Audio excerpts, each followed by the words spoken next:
예정돼 오전 11시부터 국회 앞 의사당대로 양방향의 교통을 통제한다고 밝혔습니다. 날씨입니다. 오늘은 전국이 대체로 흐린 가운데 강원 영동과 제주도를 비롯한 남부지방에 비가 오겠습니다. 비는 내일 오전까지 산발적으로 이어질 것으로 보입니다. 예상 강우량은 경상 해안에 20에서 60mm입니다. 서울지방 현재 기온 22도입니다. 지금까지 아나운서 오승원이었습니다. 지금 시각 5시 5분입니다. KBS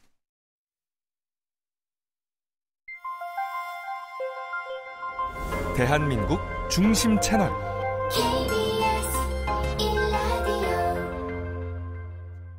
Listen, everyone.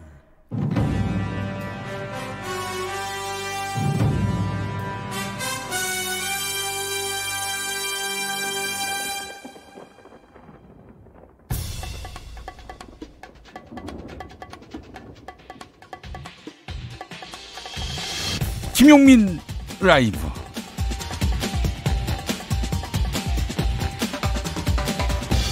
(2019년 10월 18일) 금요일입니다. 안녕하십니까, 김용민입니다. 유시민 노무현재단 이사장 피고발 사건과 윤석열 검찰총장의 한겨레 20일 기자 고소 사건, 검찰이 신속하게 수사에 착수했습니다. 그러나 나경원 자유한국당 원내대표 관련 의혹에 대해서는 한 달째 고발인 조사조차 하지 않고 있습니다. 어떤 의혹이냐? 아들이 부당하게 국제학술회의 연구 포스터에 제1저자로 이름을 올리고 이를 계기로 해외 유명 대학에 입학했다는 의혹. 딸이 성신여대에서 성적 특혜를 받았다는 의혹이 그렇습니다. 민생경제연구소 안진걸 소장이 고발한 것은 한 건이 아닙니다. 9월 16일, 26일, 30일, 10월 11일 등 모두 4차례 수사 의뢰를 했습니다. 안진걸 소장은 나경원 원내대표는 성역인가? 검찰은 왜 나 대표 비호 세력이 되려 하느냐라고 강하게 비판했습니다. 법의 공정성은 판결만이 아니라 수사 과정에서도 가늠됩니다. 우리는 잘 알고 있습니다. 검찰에게는 수사하고 기소하는 권력이 있지만 수사 기소를 안 하는 권력도 있음을 말이죠. 왜 수사가 안 되는지 그 이유만이라도 알고 싶습니다. 당신의 저녁은 아침보다 똑똑하다. 여기는 김용민 라이브입니다.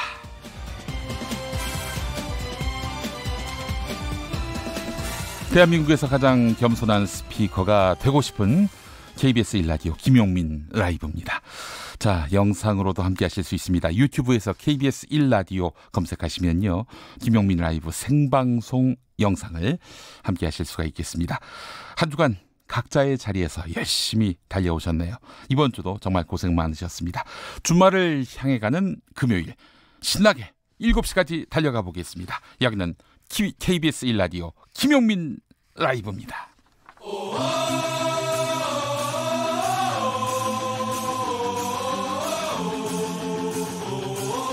김용민 라이브.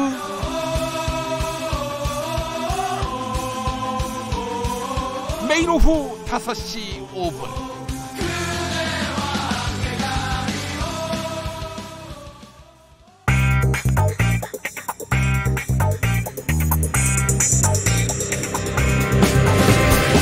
오늘 타임라인을 수놓은 말말말 김용민 라이브가 수집해서 들려드리겠습니다. 소리로 듣는, 그리고 세상을 읽는 뉴스, 세상의 모든 핫뜨거운 목소리, 그 말말말에 김용민 생각까지 더해서 리뷰하겠습니다. 지금부터 볼륨 업, 귀 쫑긋 핫소리. 조국 전 법무부 장관 부인인 정경심 동양대 교수의 첫 재판이 열렸습니다. 정 교수는 딸의 동양대학교 총장 명의의 표창장을 위조한 혐의를 받고 있는데요. 오늘은 공판 준비 기일로 피고인은 출석 의무가 없어서 정경심 교수는 재판에 나오지 않았고 재판은 15분 만에 종료됐습니다. 정경심 교수 변호인은 검찰이 제공한 수사 기록에 방어권 침해를 주장했고요. 재판부는 검찰에 피고인이 재판 준비를 할 수 있게 해야 한다고 주문했습니다. 한편 검찰은 정경심 교수 측으로부터 팩스로 입퇴원 증명서를 받았다고 밝힌 바 있는데요. 일부 언론은 이 증명서가 정형외과에서 발급됐다는 출처를 두고 공방을 벌이고 있습니다. 가짜 증명서 아니냐 이런 얘기인데요. TBS 라디오 김어준의 뉴스 공장에 나온 인도주의 실천 의사협의회 정형준 사무처장, 정경심 교수가 제출한 것은 입원 확인서다. 병원에서 주된 진료를 했던 입원과에서 진단서를 작성하는 경향이 있다. 정경심 교수가 다닌 병원은 종합병원인데 처음에 진료했던 곳이 정형외과고 그럴 경우 정형외과에서 진단서를 발급받게 된다고 말했습니다. 자세한 이야기 들어보시죠. 정형외과에서 진단을 했냐. 근데 이건 유편 확인서거든요. 유편 확인서는 그 질환으로 진단을 하고 있다는 것을 보여주는 게 아니고 사실은 그 질환으로 입원하고 있다는 걸 보여주는 거기 때문에 주된 진료를 했던 입원과에서 그냥 작성하는 그런 경향이 있고요. 그리고 또 이제 제가 하나 더 말씀드리면 저도 이제 재활의학과 전문이다 보니까 제가 이런 뇌신경 질환에 이제 후유증이 있는 분들을 많이 보지 않습니까? 예. 근데 지금 언론에 공개된 내용은 마치 이런 것들을 대단히 가벼운 질환으로 어떻게 또 생각하고 만약에 이런 질환이 있으면은 아예 그냥 중환자실에 누워 있어야 되는 것처럼 막 묘사를 하는데 예. 실제로 그렇지 않고 이런 질환들의 정도 차이도 있을 뿐더러 이게 진행형 질환인 경우도 많이 있습니다. 이게 얼마나 끔찍한 일입니까, 사실. 이런 질환이 진행되고 있다는 것이. 어제 있었던 국회 법제사법위원회의 대검찰청 국정감사. 윤석열 검찰총장을 비롯해서 조국 전 장관 일가의 수사를 지휘하고 있는 한동훈 반부패 강력부장 등 검찰 수뇌부가 출석했는데요. 여야는 조국 전 장관 관련 검찰의 수사와 검찰 개혁 문제를 놓고 공방을 벌였습니다. 이 가운데 김종민 더불어민주당 의원의 발언이 주목되고 있습니다. 조국 전 장관 관련 수사를 한동훈 반부패 강력부장이 결정한다고 알려져 있다. 이 내용인데요. 이 발언에 대해서 한동훈 부장은 처음 들어보는 얘기다. 총장 책임하에 처리하고 있다 이렇게 말했습니다. 한동훈 부장은 정말 무관한 수사일까요? 어제 오후 대검찰청 국정감사 현장으로 가보겠습니다. 근데 지금 검찰 주변에서 이 수사 한동훈 부장이 다 주도한다 이렇게 다 알려져 있어요. 서울중앙지검장이 지휘 책임자 아닙니까? 그렇죠? 지금요 이게 이제 이런 식의 의혹 내지는 문제 제기가 별거 아닌 것 같지만 이렇게 수사 개선을 벗어나서 뭔가 수사지가 이루어진다. 무슨 밖으로 무슨 해명 나가는 것도 다 한동훈 부장이 다 스크린에서 나간다 이렇게 돼 있어요. 이거 좋지 않아요 이거 별로. 아니 개선을 벗어나는 게 아니고 반부패 부장은 이 수사 지휘 라인에 있는 사람이고. 아니 라인에 있는데 지검장이 할 일이 없고 반부패 부장이 한다 이건 잘못된 거 아닙니까? 저는 처음 들어보는 얘기입니다. 참 큰일 났네요. 중앙지검에서 수사하고 있습니다. 그래서 저는 그 지휘 라인일 뿐입니다. 한번 조금 더 귀를 열어서 이런 얘기들에 대해서 한번 들어보시고요. 이제 그런 얘기들이 다 지금 검찰 수사에 대한 이런저런 문제 제기 또 불신의 어떤 씨앗이 되는 거거든요. 잘 살펴보겠습니다. 김용민 라이브. 어제 대검찰청 국정감사에서는 더불어민주당이 검찰개혁의 핵심으로 지목한 고위공직자 범죄수사처 문제를 놓고 여야 간 설전이 아주 격렬하게 벌어졌습니다. 김도읍 자유한국당 의원이 공수처는 문재인 대통령의 홍위 검찰이자 괴물 이렇게 말하면서 반대하니까 더불어민주당 송기현 의원 공수처장 추천위원 7명 중에 6명이 찬성해야 공수처장을 추천할 수 있다. 대통령이 마음대로 한다는 것은 말이 안 되는 이야기다. 이렇게 반박했습니다. 이에 대해서 자유한국당 유기준 의원 사법개혁 특위위원장을 맡은 바 있었는데요. 유기준 의원은 검찰개혁이 공수처 설치다 이렇게 말하는 것이야말로 잘못된 것이다. 7명 중에 6명이 찬성. 차라리 그러지 말고 전원 찬성으로 해야 한다. 이런 말을 꺼냈습니다. 전원 찬성으로 하면은 동의할 것인가? 이렇게 진행자가 물어봤는데요. 뭐라고 답했는지 들어보시죠. CBS 라디오 김현정의 뉴스쇼 인터뷰입니다. 차라리 그 전원 찬성으로 하세요. 그러면 전원 찬성으로. 왜 찬성 그렇게 하지 말고 그렇게 한다면 그래 그 법무부 장관, 법원 행정처장, 대한변협회장 여당 2명, 야당 2명 이렇게 돼 있는데 그 야당이 지금 그 한국당을 말하는 건 아닐 겁니다. 다른 정당 교섭단체까지 포함해서 2명이니까. 가죠. 그 한국당만 2명이 아니라 야당에서 2명. 그러니까 그 한국당 1명이 될 가능성이 많죠. 그러면 5분의 4 이상이면 6명이면 구성되는 거 아니겠습니까? 예. 차라리 그렇게 전원 찬성하는 게 맞죠. 전원 찬성이면 받아들이겠지만 야당도 2명 받아들이는 게 아니고 그것도 아니고 그렇게 언어로 농단을 하면 안 된다는 거예요. 뜨거워진 공수처 논란, 고위공직자 범죄수사처 논란. 네, 이 공수처를 두고 여야 간 힘겨루기가 계속되고 있는데요. 앞서 바른미래당은 공수처의 공소 제기 여부를 심의할 기소위원회를 만든다는 내용을 중심으로 하는 중재안을 내놓은 바 있습니다. 자, 그런데 나경원 자유한국당 원내대표가 바른미래당의 중재안도 받지 못하겠다, 이런 발언을 했습니다. 이에 대해서 MBC 라디오 김종배의 시선집중에 나온 권은희 바른미래당 의원은 자유한국당이 끝까지 공수처안에 반대를 한다면 처리할 수 있다. 더불어민주당이 선거제 개편안과 검경 수사권 조정에 대해서 내용을 서로 합의한다고 약속한다면 먼저 처리할 수 있다, 이런 입장을 밝혔습니다. 들어보시죠. 그러면 예를 들어서 민주당이 선거제 개편안과 검경 수사권 조정에 대해서 이러이러한 내용으로 합의를 한다라고 만약에 약속을 한다면 네. 이걸 먼저 처리할 수도 있다, 이런 입장이세요, 그러면? 네, 그렇습니다. 그러면 만약에 한국당은 계속 끝까지 그 공수처안에 반대를 한다 하더라도 처리할 수 있다, 이런 입장이시고요. 예, 맞습니다. 아, 그래요? 이 의견은 지금 의원님의 개인 의견입니까? 아니면 당 안에서 공유된 의견입니까? 협의가 시작되기 전에 네. 예, 오신환 대표하고 이야기를 했고 네. 또 이러한 그 생각으로 협의에 임하겠다라고 유승민 대표에게도 이야기를 했습니다. 이른바 그 언론 묘사에 따르면 당권파라고 이야기되는 분들이 있지 않습니까? 네. 이분들하고도 어느 정도 이게 공감대가 형성이 돼 있다고 생각을 하세요? 기본적으로 바른미래당의 공수처 법안은 바른미래당 법안이기 때문에 네. 여기에 대해서 다른 의견을 전체적으로 갖는 그런 관점은 별로 없으시고요. 예. 김용민 라이브. 서울 신림동 강간미수 사건 1심 판결이 나왔죠.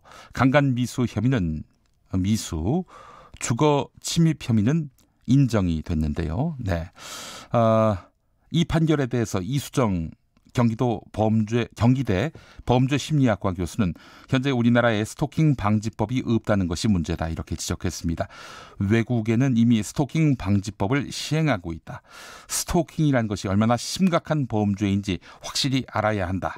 우리도 이번 일을 계기로 스토킹 방지법이 필요하다, 이렇게 주장했습니다. KBS 1라디오 김경래의 최강시사 인터뷰 들어보시죠. 네, 이번에 신림동 사건 같은 경우에는 이 사람이 여러 여성들을 쫓아다녔다는 게 확인이 됐잖아요. 네. 그런 경우에는 사실 그 동네의 상습 스토커인 거죠. 그러면 그것 자체로도 범죄로서 처벌을 해야 되는 거 아니냐. 네. 그래야 본인이 그걸로 처벌받는구나를 알아야 이게 범법행위니까 하지 말아야 되겠다라는 위화감이 생기지 않겠습니까? 예. 근데 지금 이제 처벌한 내용을 보면 주거에 침입만 안 하면 된다, 이런 얘기잖아요. 그렇죠. 그러면 이제 다음부터는 여성을 엿보기만 하고 쫓아다니기만 하고 공포만 주고 네. 그렇게 문 앞에 가서 문을 접촉하지만 않으면, 서성거리기만 하면 네. 그러면은 그건 범죄가 아니게 되는 겁니까? 그러면 그러니까 예. 무엇인가가 있어야 되는 거죠. 그 중간에 경계를 그을 수 있는. 옥상 달빛에 어른이 될 시간 듣고 오겠습니다.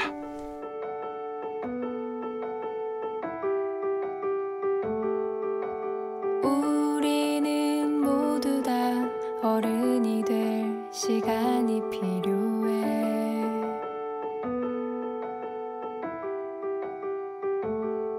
작은 씨앗에서 뿌리가 나고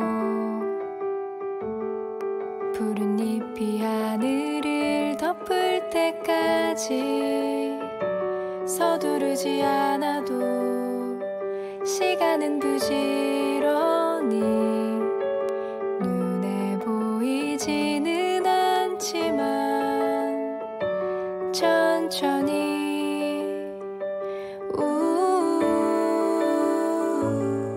작은 바람에도 넘어지고 완벽하지 않은 날들이 쌓이고 쌓여 아주 오랫동안 걸어야 할 가끔은 외로운 그 길이 우리에게 필요한 그 시간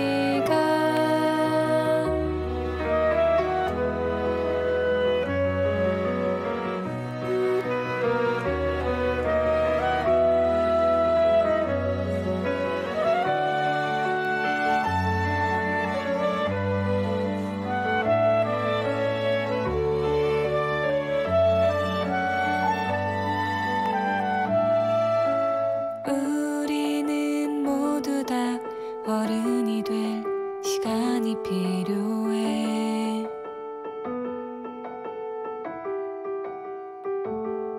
작은 바람에도 넘어지고 완벽하지 않은 날들이 쌓이고 쌓여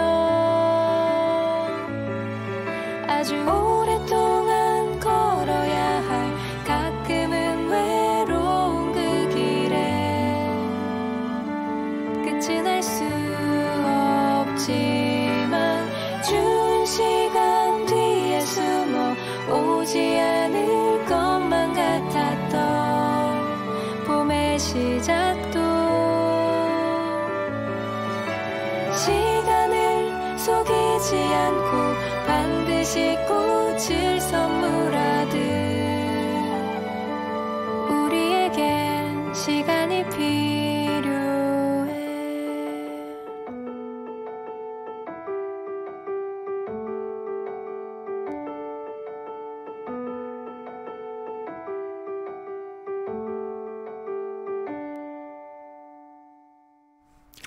김용민 라이브 함께하고 계십니다.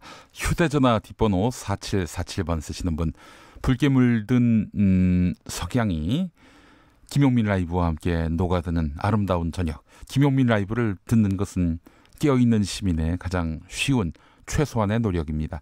자, 오늘부터 청취율 3% 달성 기원 100일기도 들어갑니다. 예, 100일까지는 하실 거 없고요. 2주에는 청취율 조사 결과가 나오니까 한 2주만이라도 기도해 주시면 어떨까.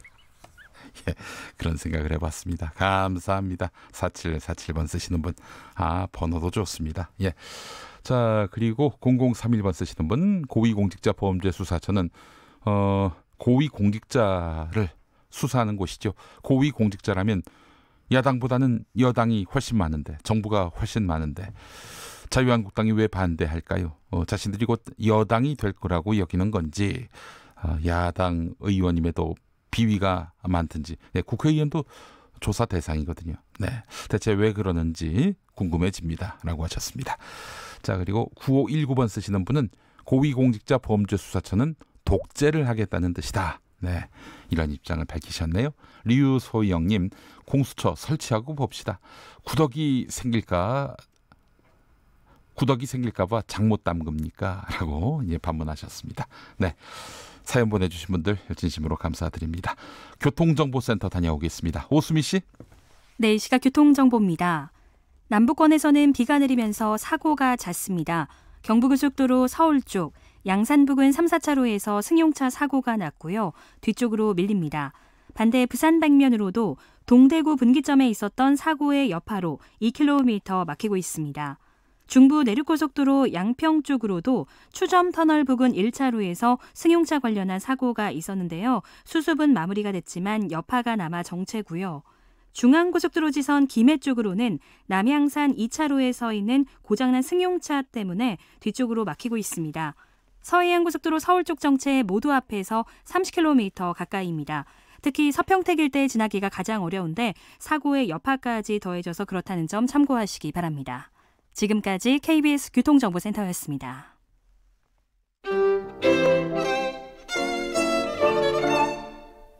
안녕하세요. 정통음악방송 DJ 주진우입니다. 제가 듣는 라디오 프로그램은요, 김용민 라이브쇼. 오후 5시에 듣는 라디오도 김용민 라이브쇼. 저는 김어준은 안 듣습니다. 돼지 김용민이 진행은 정말 잘하거든요.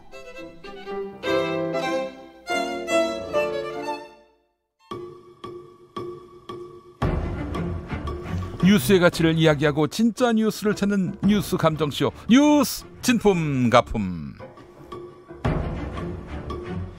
쏟아지는 뉴스들 속에서 예리한 시선으로 가짜 뉴스 쏙쏙 골라주시는 분입니다. 사단법인 평화나무 뉴스 진실성 검증센터장 권지영 기자 어서 오십시오. 네, 안녕하세요. 네, 자, 한 번 들으면 못 빠져나오는 김용민 라이브, 김순덕님 말씀처럼 김용민 라이브에 아주 중요한 한 부분을 맡아주신 권지영 기자. 오늘은 특별히 현장 목소리를 많이 듣고 오셨다고요? 네, 그렇습니다. 검찰개혁 못지않게 많은 분들이 이제 언론개혁에 대한 열망을 이제 표출하고 계시는데요. 네. 뭐 조국 전 법무부 장관이라든지 뭐 설리 씨 보도 사실 이제 언론이 무분별하게 쏟아낸 기사 때문에 많이 이제 피해를 보신 분들이다 이렇게 좀 생각이 되는데 시민들을 만나서 이제 언론에 대해서 좀 어떻게 생각하고 있는지 잘하고 있다고 보는지 점수로 준다면 몇 점 정도를 줄 수 있는지 등을 좀 물어봤습니다. 네. 예, 시민들의 얘기 한번 들어보시죠.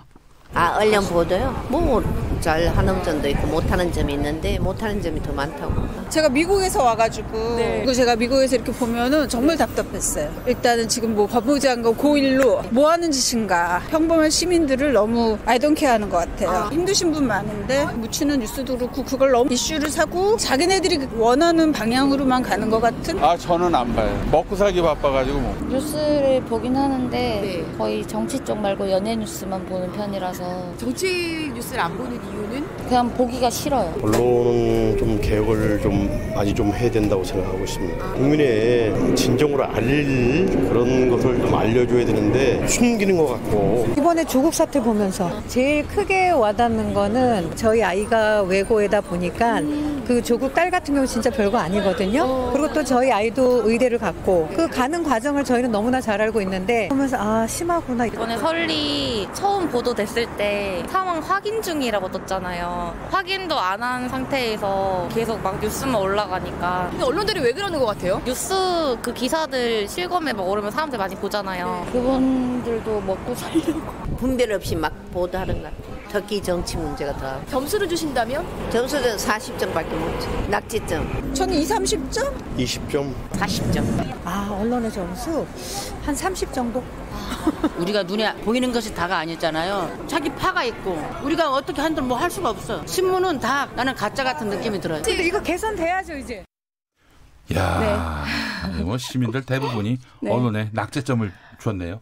저는 그래도 50점 이상이 뭐 한두 분은 나오지 않을까 생각했는데 정말 제가 인터뷰한 분 전원 50점 이하. 네. 정치 성향은 다 다를 것도 같은데. 네. 본인이 얘기하시면서 나는 보수 우파야라는 분도 계셨고요.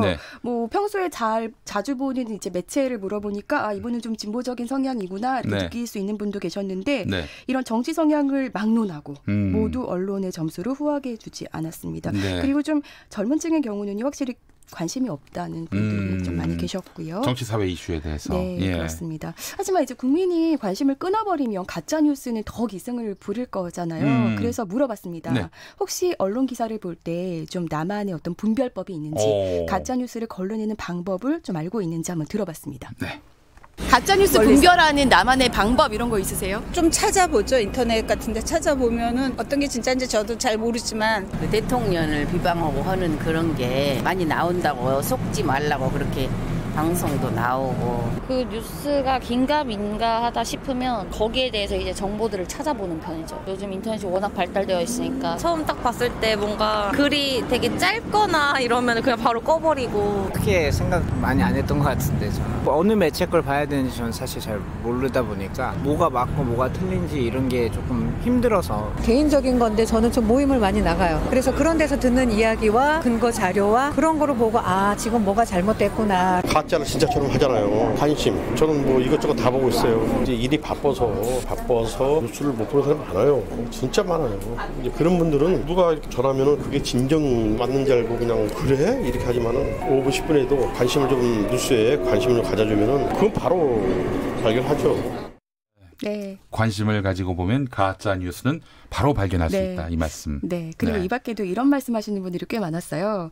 어떻게 좀 분별하세요? 느낌으로 안다. 느낌으로 안다. 아, 대단한 직관력입니다. 네, 예. 그렇습니다. 네. 그래요. 가짜뉴스 감별사인 권지영 기자. 네. 그 가짜뉴스를 걸러내는 노하우가 있으실 것 같아요. 네, 그렇습니다. 요즘은 사실은 뭐 사진이나 그래픽 같은 것까지 막 배치돼서 정말 그럴듯하게 가짜뉴스들이 많이 나오는데 네네. 정말 아무리 내용이 딱딱 맞아 떨어지는 것처럼 보여도 일단 뉴스는 반만 믿어라. 반만 이렇게 믿어라. 네, 말씀을 드리고 싶습니다. 제 입으로 말씀드리기 좀 슬프긴 해요. 하지만 다 믿지 말아라라고 말씀을 드리고 싶고요. 서로 관점이 다른 두 개 이상의 어떤 기사를 좀 비교해 보면 좋은데 문제는 요즘 점점 기사들이 논조가 비슷해지거든요.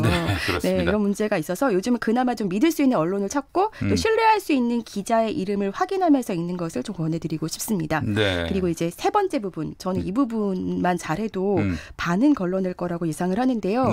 기사의 어미를 좀 잘 보면 좋습니다. 어미? 네. 예. 그러니까 최근에 나왔던 기사 하나로 예를 들어 볼게요. 이제 조국 전 법무부 장관 사퇴한 이후에도 사퇴 이유를 두고 이제 근거 없는 기사가 많이 이제 올라왔는데 그 중에서 한 기사를 제가 좀 발췌해 왔습니다. 일단 제목은 지지율 급락하자 조국의 사퇴 날짜 3개 주고 택일하라고요. 이 청와대가 조국 장관에게 날짜 3개를 주면서 이 중에 하나 골라서 그때 사퇴하라. 네, 이렇게 말했다는 거예요. 말했다는 것. 그런데 이제 문장이 어떻게 되냐면요. 조국 법무부 장관이 14일 전격 사퇴한 배경에 청와대가 있었던 것으로 알려졌다. 청와대는 조 전 장관에게 사퇴 날짜를 세주고 택일하라고 요구한 것으로 전해졌다. 알려졌다. 전해졌다예요. 그럼 이걸 도대체 어떤 것을 근거로 이렇게 썼느냐를 봐야 될 텐데 그 밑에 근거가 나오더라고요. 더불어민주당 친문 핵심 의원은 이날 비공개 회의에서 청와대가 꽤 오래전부터 조 전 장관 사퇴를 준비하면서 일정을 타진해 왔다며 사퇴 날짜를 셋 정도 조 장관에게 줬다고 말한 것으로 전해졌다. 네, 보통 기자들이요 사실은 이제 뭐 어떤 취재원 보호를 위해서 익명으로 처리하는 경우가 상당히 많죠. 그렇더라도 내가 만약에 직접 인터뷰를 했다면 말했다고 나오죠. 그렇죠. 또 실명까지 얘기하면서. 그렇죠. 그리고 만약에 이 뭐 여기서 뭐 들으신 다른 사람이 전해준 걸 수도 있잖아요. 그렇다면은 그 주어가 바뀌어야 되는 거 아닌가요? 근데 이게 상당히 이제 문제가 있다. 도대체 어디서 어떻게 전해졌는지 전혀 나오지 않고 있는 거죠. 이 사실 또 이 문장을 보면요. 그 주어가 이렇습니다. 더불어민주당 친문 핵심 의원은 그리고 마지막에 서술어가 전해졌다.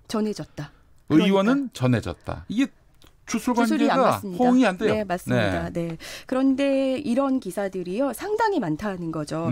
사실 그래서 뭐뭐라고 한다, 뭐뭐라고 알려졌다, 뭐뭐라고 전해지고 있다, 뭐뭐 할 가능성이 있다로 끝나는 것들은 이제 반쯤 적고 보셔야 되고요.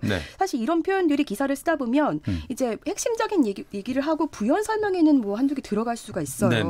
그런데 보통은 기자들이 기사를 쓸 때 이제 두 갈식으로 많이 쓰죠. 본인이 주장하고자 하는 거를 첫 줄에 이제 쓰는데 거기부터 만약에 이런 식으로 알려졌다, 전해졌다로 시작한다면 이 기사는 상당히 소설일 가능성이 있구나.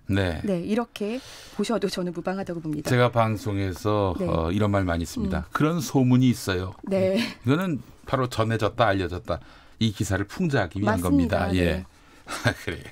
아니 기자들이 이렇게 무책임하다고 볼 수 있을 이런 표현, 전해졌다, 알려졌다. 이런 표현을 자주 쓰는 이유는 뭘까요? 당연히 자신이 없고 또 이제 책임을 지지 않으려는 거죠. 그리고 만약에 이제 법적으로 문제가 생기더라도 빠져나갈 구멍이 되고요. 난 전에 들었을 뿐이다. 그러니까요. 뭐 이렇게 빠져나가려고. 아이고 참. 자, 또 다른 방법으로는 기자들이 빠져나갈 방법을 찾는 방법으로는 또 뭐가 있을까요? 뭐 일단은 기자들이 빠져나갈 방법이요. 하여튼 뭐 그거 말고도 가짜뉴스를 확인하는 방법. 취재 기자가 현장에 가보고 쓴 것인지를 좀 확인하는 습관이 필요합니다. 그러니까 현장에도 없었는데 그걸 마치 본 것처럼 쓰는 기자들이 많이 있단 말이에요. 그래서 이제 기사를 보고 정말 이게 현장을 확인한 것인지를 쓰는 습관이 좀 볼 필요가 있고요. 때로는 기사의 맨 마지막에 등장하는 전문가의 소수 의견이 그 기사의 핵심인 경우가 있어요. 그러니까 보통은 이제 양쪽 편의 얘기를 다 들으려고 하다 보니까 이제 반론을 싣는 경우가 많은데 그 반론이 맨 마지막에 나와 있고 그 의견이 사실은 핵심인 경우, 사실인 경우도 있는 거죠. 기자가 자기가 주장할 수는 없으니까 기사에서 자기 입맛에 맞는 의견을 전문가가 말한 객관적인 근거로 포장된 전문가 의견으로 대체하는 경우가 많아요. 자, 알겠습니다. 시민들이 언론에 바라는 점은 무엇인지 이것도 직접 물어보셨다고 들었어요. 한번 듣고 오시죠. 네. 정치나 이런 거하고 관계없이 독립적으로 언론은 언론의 역할이 있고 검찰은 검찰의 역할이 있고 유착이 되면 안 된다고 봐요. 이제는 방송을 장악하고 뭐 국민들이 그거 절대 용납도 안 하고 뭐든지 좀 잘 좀 했으면 좋겠어. 국민이 편하게. 언론에게 바라는 점은 너무 한쪽으로만 치우치지 않고 정당하게 보도해줬으면 좋겠다. 돈도 좋지만 정의를 쫓았으면 좋겠어요. 듣고 볼 수 있는 매체가 생기면 아마 조금 더 관심 있게 볼 수 있을 것 같아요. 네. 아, 그래요. 우리 시민들이 언론에게 바라는 점이 많으시네요. 네. 돈도 좋지만 정의를 쫓아왔으면 좋겠습니다. 예, 이렇게 바라는 점이 있다는 것은 아직 희망을 걸고 있다 이런 뜻으로도 해석할 수 있을 것 같아요. 네, 맞습니다. 사실 우리가 가짜 뉴스가 많다, 언론이 정말 너무 엉망이다, 막 이렇게 비판을 하면서도 그래도 언론을 계속 보면서 또 속기도 하고 그러시거든요. 그러니까 정말 우리가 잘 해야겠다라는 생각을 많이 하게 되는 것 같습니다. 그렇습니다. 우리 독자들 또 시청자, 애청자들의 눈과 귀가 된다는 점, 이 점 감안하고 아주 각별한 소명의식으로 뉴스를 만들어서 또 시청자, 독자들에게 또 보여드리고 그래야 할 것 같습니다. 우리 애청자분들 생방송 중에 올려주신 의견이 있습니다. 이것도 역시 언론에게 바라는 우리 시민의 마음이 아닐까 싶은데요. BL킴님 반이나 믿으라고요? 에이, 반은 좀 믿어주셔야지. 어? 예, 반이나 믿으란 얘기냐? 절반도 못 믿겠다. 뭐 이런 말씀인 것 같습니다. 자, 홍승표님 관련자에 따르면 이것도 안 믿습니다라고 말씀하셨습니다. 예, 그래요. 김호섭님 전해졌다? 무슨 전래동화도 아니고 이런 말씀하셨고요. 8672번 쓰시는 분 언론의 치기 어린 야만성과 파파라치 수준의 이런 기자들 이 사람들의 변화를 바라는 것은 연목구어일 것 같습니다. 뭐 기대를 하는 것 자체가 무리다 이런 말씀인 것 같고요.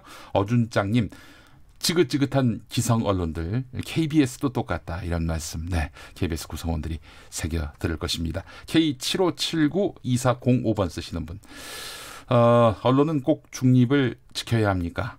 기계적 중립이 더 쓸모없다고 생각합니다. 기계적 중립이 그래도 욕 덜 먹죠. 뭐 50대 50 이렇게 얘기하면 되니까. 그렇지 않고 시시비비를 가려달라. 이게 또 변화된 시대 시민들의 요구인 것 같습니다. 네, 이런 요구까지 다 담아오셨어요. 자, 뉴스 진품가품 사단법인 평화나무 권지현 센터장 함께했는데 권지현 기자와는 오늘 마지막 인사를 나누게 됐다고 전해졌어요. 네. 자, 다음 주부터 김용민 라이브 일부 개편이 있어서 권지현 센터장과는 오늘 여기까지 이야기를 나누도록 하겠습니다. 네, 저는 물러가지만 가짜 뉴스는 끝없이 계속 생산됩니다. 그러니까 여러분이 두 눈 똑똑히 지켜보고 언론 개혁을 외쳐주셨으면 좋겠습니다. 네, 청자 여러분들과 함께한 시간 우리 권지현 기자 많은 유익을 주셨어요. 진심으로 감사드리면서 앞으로 또 건승하시길 빌겠습니다. 네, 감사합니다. 네.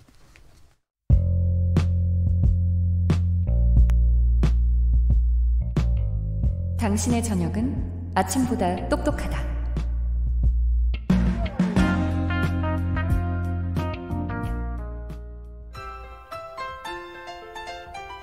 네, 여러분 안녕하십니까? 용용 엄기용입니다. 석석 불러보겠습니다. 석석. 네, 석석 오창석입니다. 네.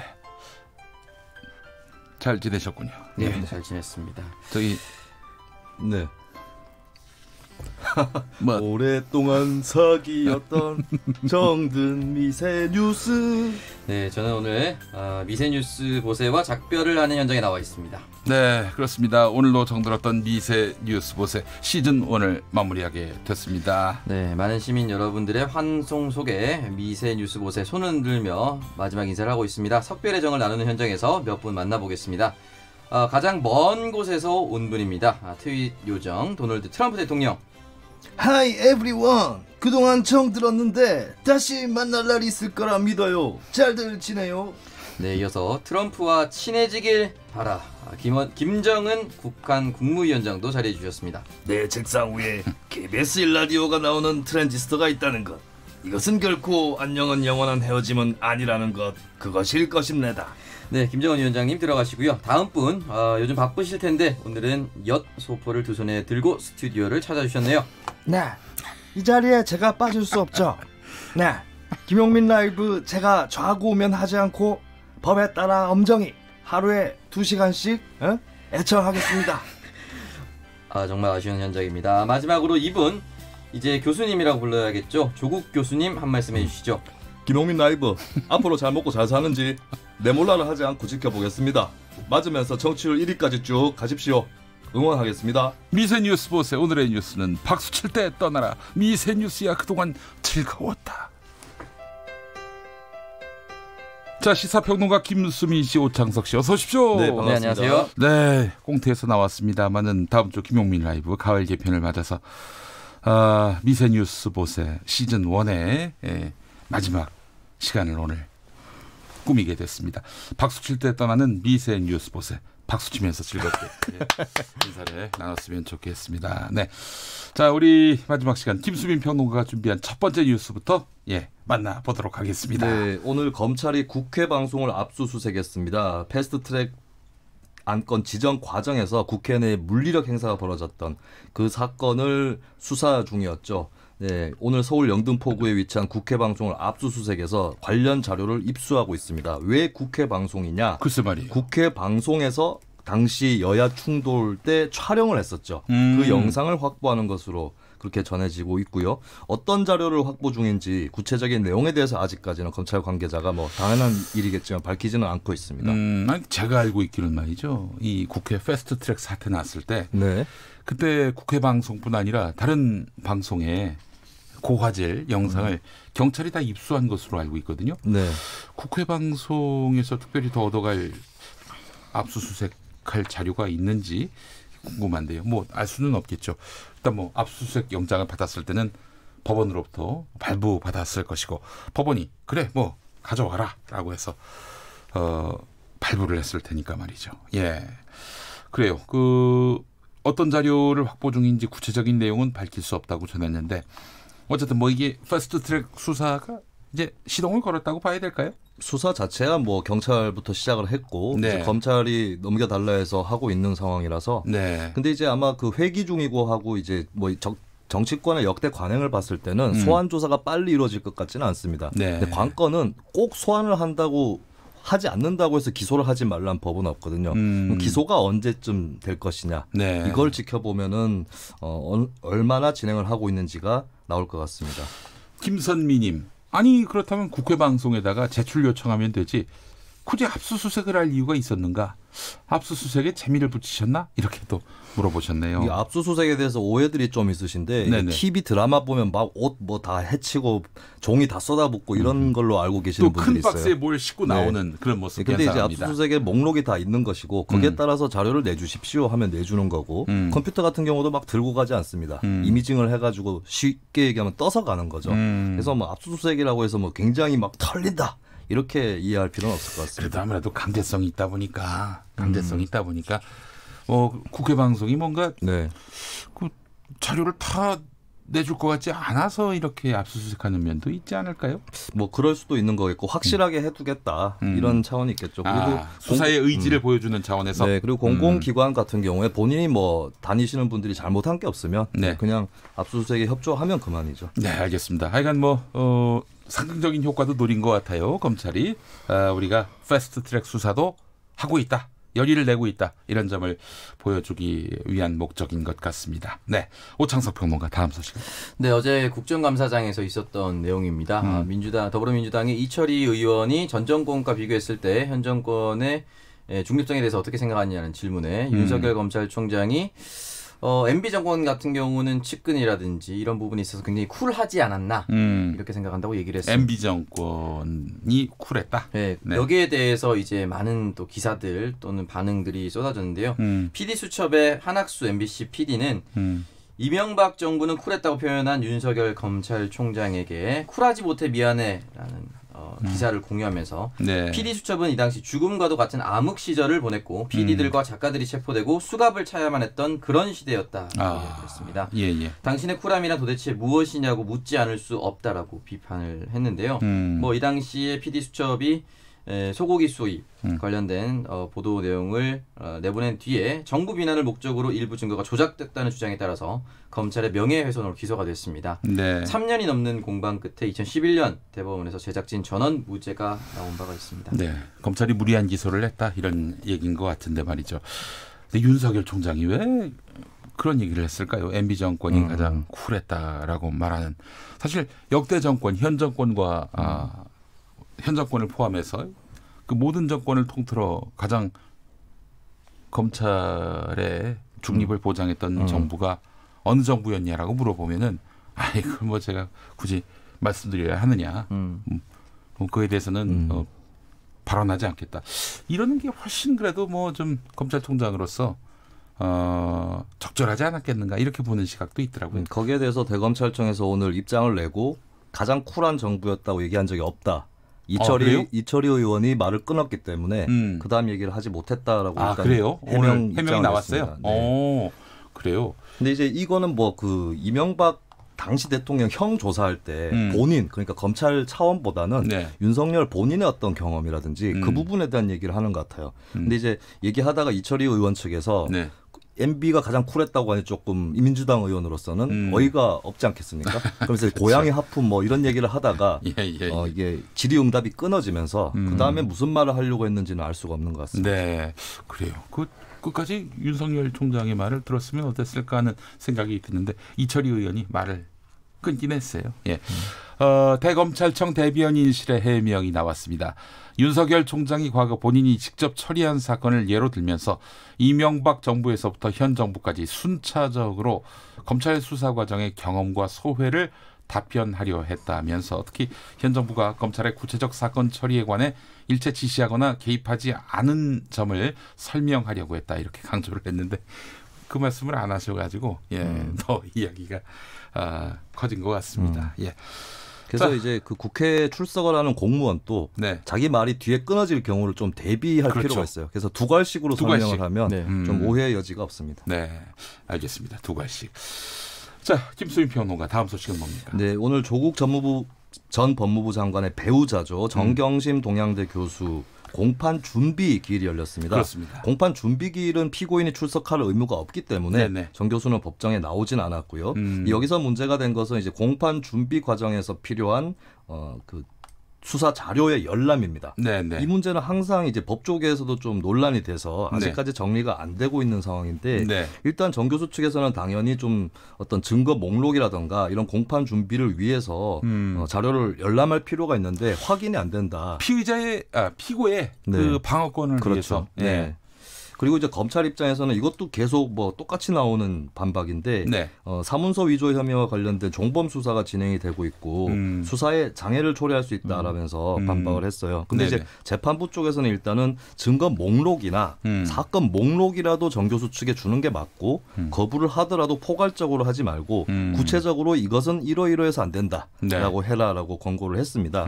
그래서 이제 보통 법 쪽에서도 이 문제가 명확하게 좀 결론은 안 났지만 적어도 재판 한 2주 전엔 줘야 된다. 이런 의견들이 좀 우세하거든요. 예, 그래서 이제 정 교수 측도 재판 준비하려면 향후 2주 안에는 열람 복사가 돼야 한다라고 주장을 했고요. 그리고 재판부가 다음 달 15일에 두 번째 공판 준비 기일을 열기 때문에 예, 그 사이에 빨리 검찰 측에서는 좀 제출을 하는 그런 추세로 갈 것 같습니다. 네, 알겠습니다. 재판부가 점잖게 이제 검찰을 타일렀군요. 그 자료를 주라고. 예. 근데 어떤 재판부 같은 경우에는 아예 공소 취소를 하는 경우도 있다고 하더라고요. 예, 그래서 아니 검찰 그딴 식으로 할 거냐고 막 야단치면서 공소 취소를 하는 경우도 있는데 일단 한 번 더 재판부가 검찰에다가 기회를 준 것 같습니다. 방어권은 행사하게 해줘야죠. 예. 자, 오창석 평론가 다음 소식 전해주시죠. 네, 지금 조국 전 법무부 장관 후임으로 여러 사람들이 하마평에 올랐었는데요. 지금 현재 더불어민주당의 전해철 의원이 후임으로 유력하다는 기사가 쏟아지고 있습니다. 여기에 대해서 전해철 의원은 문재인 정부의 성공 그리고 이를 위해서 필요한 일을 해야 한다는 이야기가 많아서 고민 중에 있다라고 이야기를 남겼습니다. 물론 청와대에서 연락을 받고 현재 인사청문 절차, 인사 검증이 진행되고 있는 건 아니냐라고 질문을 받았는데요. 여기에 대해서는 아직 확정된 것이 없다. 그런 연락을 받은 적은 없고 자신도 정식 절차에 동의한 적이 없다라고 이야기를 했습니다. 사실 전해철 의원 같은 경우는 꾸준히 법무부 장관 설에 오르락내리락 했습니다. 네. 참여정부에서 민정수석을 지냈고 노무현 대통령과 호흡을 맞추기도 했었고 그리고 지금 대통령인 문재인 대통령과 또 호흡을 맞췄기 때문에 법무부 장관에 대해서 늘 이제 유력 후보로 올랐었는데요. 지금 과연 전해철 의원이 진짜로 지목당할지 좀 더 지켜볼 필요가 있다고 합니다. 네. 다만 이제 15일 조국 장관이 사퇴한 직후에서는 기자들에게 당에서 하는 역할도 있고 내년 총선을 준비하고 있다라고 답변을 했는데요. 네네. 지금 이제 3, 4일 만에 조금 달라진 인터뷰 내용을 확인할 수가 있습니다. 네, 알겠습니다. 인사검증을 진행하고 있다라고 오늘 조선일보가 보도했는데 본인은 인사검증에 동의를 하지 않았다. 예. 전해철 의원이 오늘 해명을 했습니다. 예. 조선일보 보도가 너무 나간 건지 그건 알 수 없습니다만 예. 인사검증이 누군가에게는 지금 진행되고 있는 것 아닌가. 김수민 평론가 혹시 네. 뭐 또 오창석 평론가 오늘 코너가 없어지는데 네. 폄하평은 없습니까? 무슨 법무부 장관으로 들어가실 계획이 있으시거나. 네, 왜 저 털게? 한번 좀 시원하게 털었으면 좋겠어요. 김용민 라이브에서 코너가 생겨서 김수민 신임 법무장관 후보자에 대한 검증 탈탈 털어가지고 오참이 없는지. 네. 예, 알겠습니다. 자, 그래요. 법무부 장관 유력설 나돌고 있는 전해철 의원. 문재인 정부 성공을 위해 고심 중이다 이런 말은 또 해서 예언을 남겼네요. 예.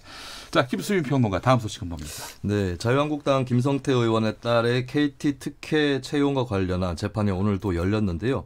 이 자리에는 김 의원 딸이 입사할 당시에 KT의 파견 인력 채용 대행업체 직원이었던 김모 씨 그리고 KT 스포츠단의 인사 담당자 신모 씨가 증인으로 나와서 신문을 했습니다. 네네.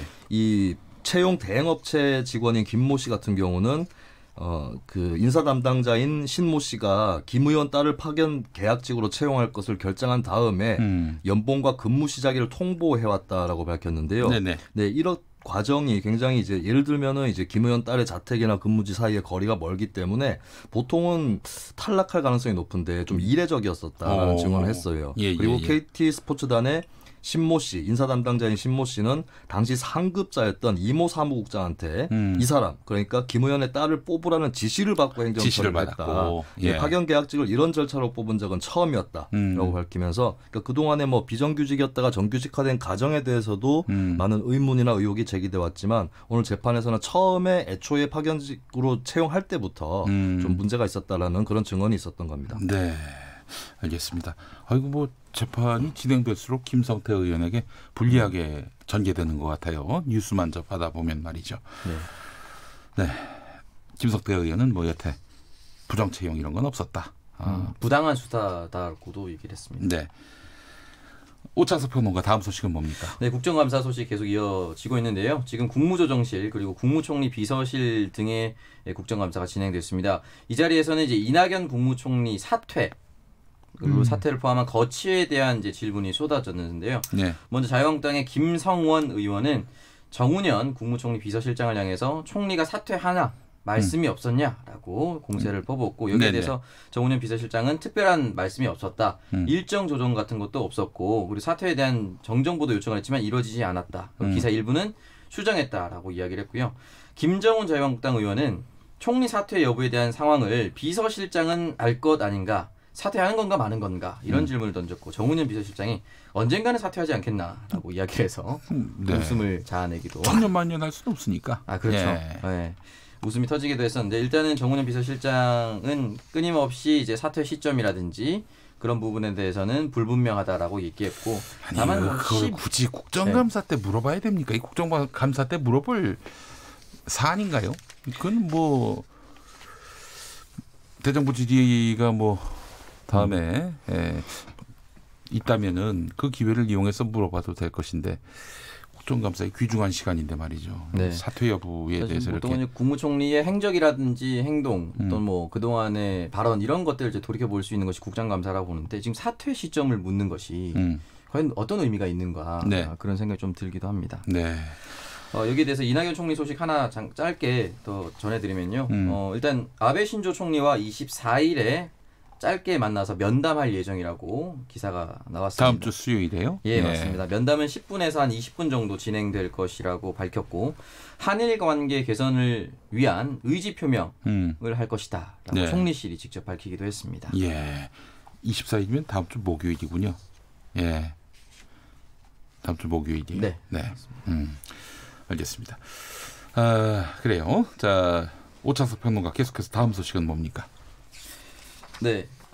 일단은 여기 지금 현재 일본과 한국이 수출 규제 그리고 무역 보복과 갈등을 겪고 있는데요. 여기에 대해서 사실상 보복 조치는 일본 총리 참모 조직인 총리 관저가 주도했다라는 일본 아사히 신문의 보도가 있었습니다. 이 구상에 대해서 경제산업성 내에서 신중론이 많았지만 총리 관저 측이 이를 일축하고 강행했다라고 이야기를 했습니다. 또한 정권에 플러스로 작용할 것이란 계산도 함께 했다고 하면서 더 해라. 과열시켜라라는 말도 함께 나왔다고 합니다. 네, 자 김수민 평론가. 네, 아프리카 돼지열병 사태의 후파로 돼지고기 도매 가격이 1kg당 3,000원 밑으로 주저앉았습니다. 2,969원 도매 가격에서 기록했는데 지난달 평균보다 38%나 낮은 가격이고요.